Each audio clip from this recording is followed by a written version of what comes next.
Hello, everybody. Welcome to Ottawa Exposed with David Creighton. This is the inaugural episode of which I hope will be a weekly viewing experience with you. And this is the Western Standard, and I'm very happy to be the senior parliamentary columnist for the best media outlet out there. We're an independent media, and that's really what I want to start off with. Before I get into the columns I've been writing this week, I want to say that the Western Standard does not accept any government money. We're not subsidized, so we're free to speak about the government. But that doesn't mean I'm just going to tell you what the opposition's doing either, because I'm a journalist. And, you know, I've heard so much lately from other journalists who think you have to take sides. And that's never a good thing. We have to always be objective, or at least try to be. And we have to get our message out there in a way that tells the truth. And I just wrote a column in today about George Orwell, and he was somebody dedicated to the truth, even if it went against his own ideology. And I promise to always be upfront with you and to tell you what's really going on in Ottawa. And that's why we call the show Ottawa Exposed, because believe me, the National Press Corps doesn't like to expose Ottawa. They like to keep things calm and sedate. They don't like to rock the boat.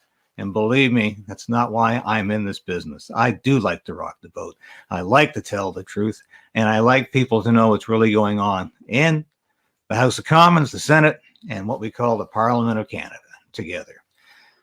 So I'm going to start off with my first column of the week, which was Elon Musk.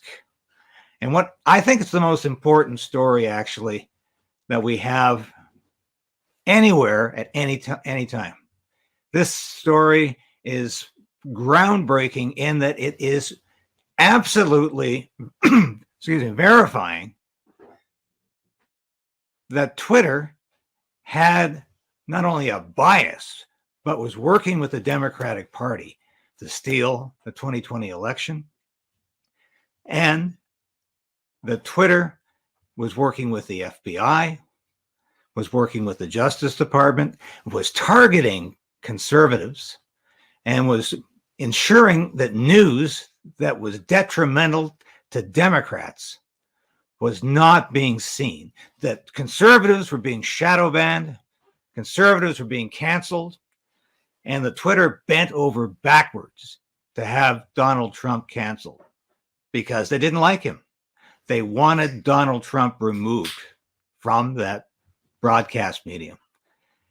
And the other questions I think we need to ask is, how many intelligence officers are still working at Twitter? Because we know there were at least 15 intelligence officers working there. And I mean, this is absolutely shocking. Why does a social media outlet need intelligence officers unless they're up to something? Are they gathering information for the United States government or for foreign governments? And these are questions we still need to have answered.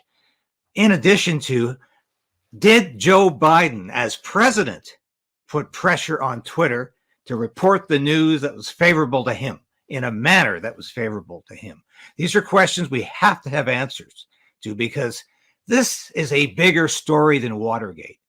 And you know, you look around, I don't see very many media outlets covering the story in the depth that it needs to be covered. We're covering this at the Western Standard. We've been covering it every day. Every time there's a dump of material to the independent journalists that Elon Musk is allowing to see this material, we're talking about it. In the United States, Fox News is covering this story. There's a scattering of other mainstream media, but largely it's being ignored because this is embarrassing to the mainstream media, just as embarrassing as it is to the Biden administration. And this story could bring down the Biden administration, because this is a earth-shaking story, and it's not being treated that way by the media who are afraid of it. And I'm going to continue to talk about this as these Twitter files continue to grow. And I applaud Elon Musk, because I don't think he really wanted a social media outlet. He's got enough to do with a car company and traveling in outer space, but he wanted to see what was going on behind closed doors in Twitter. And I think we're going to see a lot more interesting information come out. He's revealed it to be nothing but a left-wing woke propaganda unit. And that should scare everybody, not just conservatives, not just libertarians, but liberals who are supposed to believe, and they always said they believed, in free speech. And if free speech is being infringed upon and abridged by social media, that's something we need to stop. Or at the very least, we need to acknowledge it's going on so people, the public, know what's happening. So I think that's the most important story of the week for me. And I think it's the most important story of the year, perhaps, in terms of what's actually happening. If you believe in free speech, you need to be very concerned about this. And I want to move on to a by-election this week in Mississauga. People say Mississauga, that's sort of like Toronto, isn't it? It's a suburb of Toronto. And I think the Conservatives could have done better. Instead of getting 37.5% of the vote, the seat was won by a Liberal with just over 51% of the vote in a 5-person race. So that's a fairly convincing win. And I think it's embarrassing that only 26% of the constituents there came out to vote. 26%. Now you expect by-elections to have fewer people. You expect the electorate's going to shrink in a by-election because there's not the momentum, there's not the news coverage, there's not the feeling that my vote's going to change the country. But where were the Conservatives in this? And I really have to ask that question. Why didn't the Conservatives push harder for an electoral win here?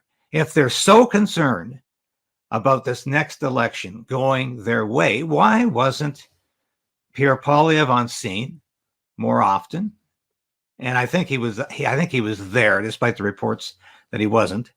But they needed to fight for this seat if they really believed Justin Trudeau's days are ended. Because what did Justin Trudeau do as soon as the results were in, and as soon as it looked like a convincing win? He basically took credit and said Canadians are happy with his style of government. And of course, Canadians are not happy with his style of government.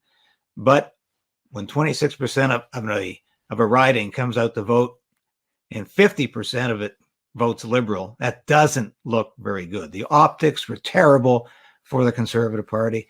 And excuse me, they need to do a lot better than this. And if they can't do better than this, they have to worry about this next election, because as bad as Justin Trudeau is, and he is, I think, among the worst, if not the worst prime minister in Canadian history. Don't take it for granted that you're going to win by sitting on the sidelines and just criticizing. You've got to present a positive, conservative set of ideas and policies. And this is what the Republican Party just learned in the midterm elections just 5 weeks ago. They assumed Joe Biden was so bad they couldn't lose. And thankfully, they did take the House, because there needs to be accountability in the Congress. But they barely took the House, and they should have taken it by a wide berth. And they failed to take the Senate, despite there being a president that is monumentally incompetent and, by all intents and purposes, appears to be suffering from dementia. So this should not have happened. The Republicans in the U.S. need to get their act together for the next presidential election and the next congressional elections 2 years from now. But this has got to be a warning for Canadian Conservatives that they cannot take an electoral victory for granted. Even if Justin Trudeau is still there and runs again, as bad as he's been, he's not necessarily going to lose, because we thought so last time. I would have predicted, and I did predict, he was going to lose the last federal election, because there was just so much accreting nonsense and bad policy and bad karma. you will, around him. But he won. And that brings me to the next column, which is both Canada and the US have been on a slippery slope for quite some time. But I would argue that we've gone so far down that slippery slope in terms of social anarchy that we are on the verge of, if not hitting rock bottom, for modern Western civilization. And I think this has to be acknowledged, because whether or not you agree, whether you did agree or whether you still agree with same-sex marriage, or whether you opposed it, a lot of people at the time that same-sex marriage was approved said it was a slippery slope, that it wouldn't end with same-sex marriage. It would be the beginning of radical social change in this country. I said that at the time, 15 years ago. And I think I was right. And I think other people who said that are also very correct, because we haven't stopped there. We've continued. The whole transgender question of allowing children to change their gender and without even their parents' consent. This is a nightmare. This is hogwash. And allowing biological males to compete against women in sports. This is decimating and at the very least eroding women's rights.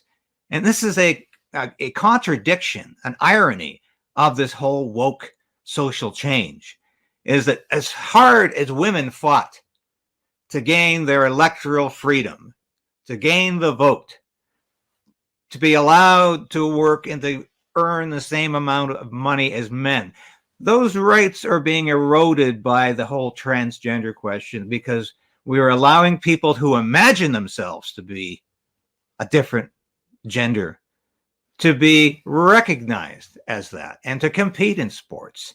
And it's an unfair advantage, and anybody can tell you that. Except they won't, because they're afraid of losing their job, of being declared transphobic, of being criticized. And it's not easy to stand up for truth, but that's exactly what we have to do in this country. And so the slippery slope is there. But what I really fear is happening is that all of this sudden obsession with having drag queens read stories to 10-year-olds, to elementary school students at libraries and at schools. Why are they doing this? Why are they sexualizing children? I mean, what is the purpose of this? There was a time when nobody would even imagine that a drag queen would be invited to the school to read stories. I mean, why a drag queen? Why not the local pastor or priest? Why a drag queen? Well, obviously, there's an increasing desire and tendency to try to normalize pedophilia. I believe that very strongly. The woke social forces in this country for over a decade have been fighting for the recognition of pedophiles as being a sexual orientation, a normal sexual orientation. Are we far from that? Well, we're seeing the word pedophile increasingly being relinquished in schools, that people are minor attracted. Now, when you first hear that word, you say, what on earth does minor attracted even mean? Because it sounds so innocuous. But what it's describing is a pedophile, or what we used to more accurately describe as a child molester. But my God, you won't see that term used very often because it's negative and it's describing this sexual orientation in a negative way. But we have to do that because it is damaging, it's destructive, and it's time to stop pretending that things are what they aren't. And that is at the basis of this whole slippery slope. We are in such denial and delusion about the effects of this second sexual revolution that we're afraid to call out things as they are. And once again, that's something I like to hit in my columns. I like to call out things as they are. We all have our democratic rights. We all are imbued with liberty.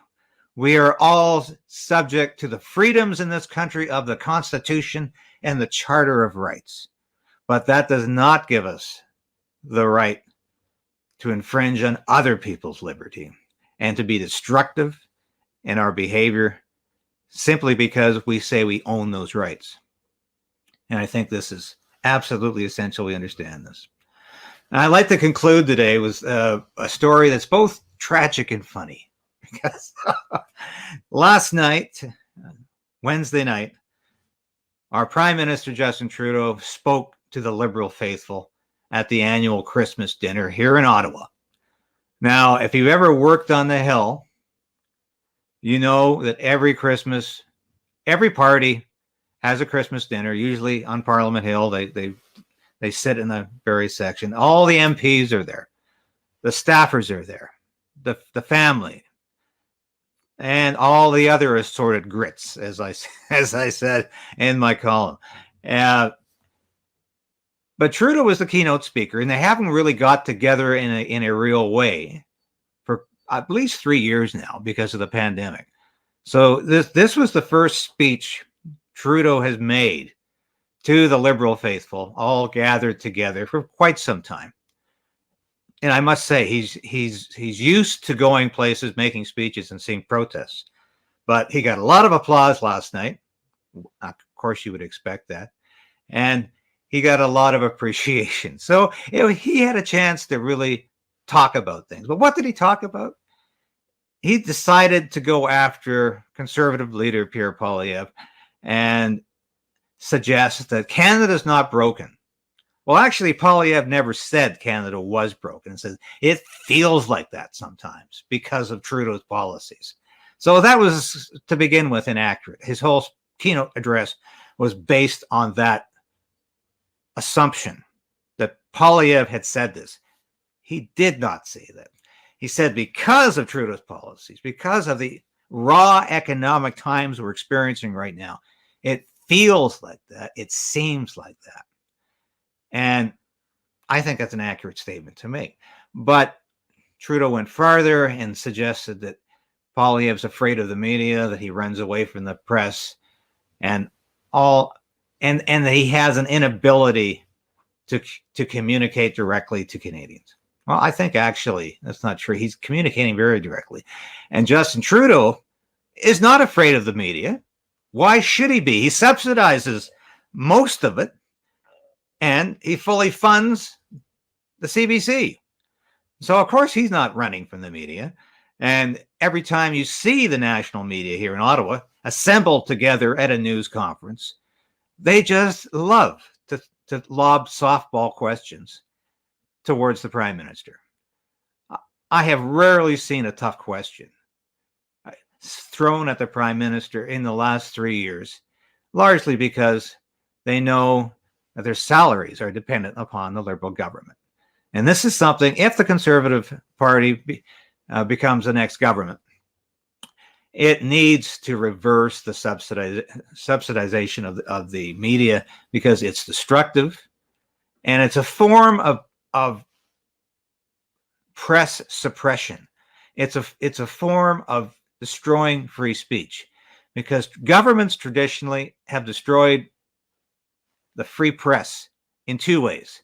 They use the stick and the carrot. The stick is to ban various media. The carrot is to give the media money or privileges or advantage to report the news the way the government wants to. And this is exactly what the Trudeau government's done. It's censoring the news through internet bills, and it's getting the kind of coverage it wants by giving the media outlets the money they're demanding. And this is completely contrary to good government and good governance because Canada deserves better than this. But I found Trudeau's speech last night to be highly, highly entertaining, as I always do, but for the wrong reasons, of course, because he, after going after Poilievre and the Conservative Party, he had the unmitigated gall to suggest that the Conservatives are our neighbors. and he doesn't really care how people vote. And of course, no other prime minister could come up with a statement like that with a straight face. But let's face it, he was an actor, not a very good one, but he was an actor. And it was interesting to see him actually take the time out to speak to people, because he hasn't done a lot of that lately. In between going to drag queen show appearances, getting into arguments with Chinese dictators, singing Queen songs on the eve of the Queen's funeral in London, and his usual antics, Trudeau has not been doing a lot of governing. He does a lot of nonsense. But I'll tell you what, I appreciate the fact that we have Justin Trudeau in Ottawa, because he provides instant fodder for columnists like me. He's always doing something that is irresistible in terms of reporting and in terms of talking about. And I know he's not going to be. I know he's not going to be there after the next election. Whether or not his caucus decides to remove him, or whether he's defeated, he will be missed because of the fodder he provides in terms of the political stories that continue to come from his office and from him. So that's episode number 1 of Ottawa Exposed. I tell you, Ottawa's a place I always said I'd never come back to, because I'm from British Columbia. I grew up in Comox in the Air Force, and I spent most of my career in the Air Force in Comox. And I always said I'm never coming back to Ottawa, but there's always a reason I do. And I never consider myself a part of the city or a part of the political culture. But I tell you this,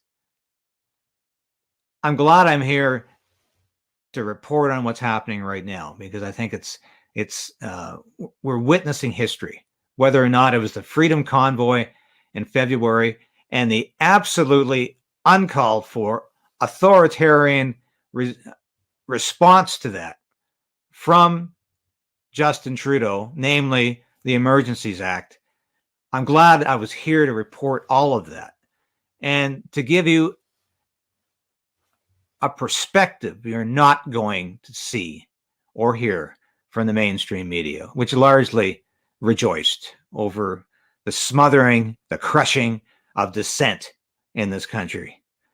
And there has to be an opposition in the media now, because the media is largely in Justin Trudeau's pocket. And the Western Standard, and I, as a part of the Western Standard, am committed to ensuring that that doesn't happen. That we're going to have an opposition media that's going to call a spade. It's going to actually articulate truth. And I tell you, that is something I'm proud to do. And I'm proud to be associated with the Western Standard. And I'm very happy to be doing this show every week. And I want an audience. So tell your friends about it.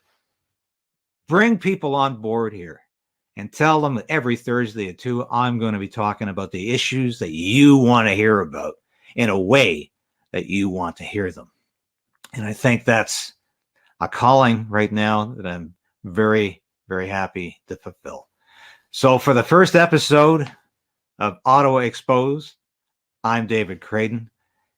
Have a great rest of the week and weekend, and we'll see you here next week. Here's an update on the current commodity prices around Lethbridge. Cash barley sideways at $4.40 per metric. Feed wheat is down $3 a ton to $4.45 per metric. And corn is down $5 a ton to $4.52 per metric ton. Moving to the milling wheat markets, March Minneapolis futures moved up 4.5 cents to $9.2150 per bushel, with local hard red spring bid for Jan-Feb movement at $11.65 per bushel delivered. Nearby canola futures are sideways to $865.50 per metric ton, with delivered values for January movement at $19.40 per bushel. Continuing to the pulse markets, nearby red lentil prices remain the same at 33 cents per pound, and yellow peas are trading at $12.75 per bushel. Taking a quick look at the cattle markets, February live cattle are off 72.5 cents to 155 per hundredweight. For more information and pricing and picked up on farm options, give me a call at 403-394-1711. I'm Mike Van Dyke at Marketplace Commodities, accurate real-time marketing information and pricing options. 1 minute left. This place is busy and can be stressful. For my mental health, I like to be social. And I try to pass it on. It makes us a good team in the kitchen and on the court. If I need more support, I call 211. Canadian Shooting Sports Association. Without the CSSA, our gun rights would have been taken long ago. These guys are on the front lines helping to draft smart and intelligent firearms regulations and legislation in Canada, and more importantly, educating the public about how we keep guns out of the hands of the wrong people. To become a member, it's absolutely worth every penny. You can become a Western Standard member for just $10 a month or $99 a year for unlimited access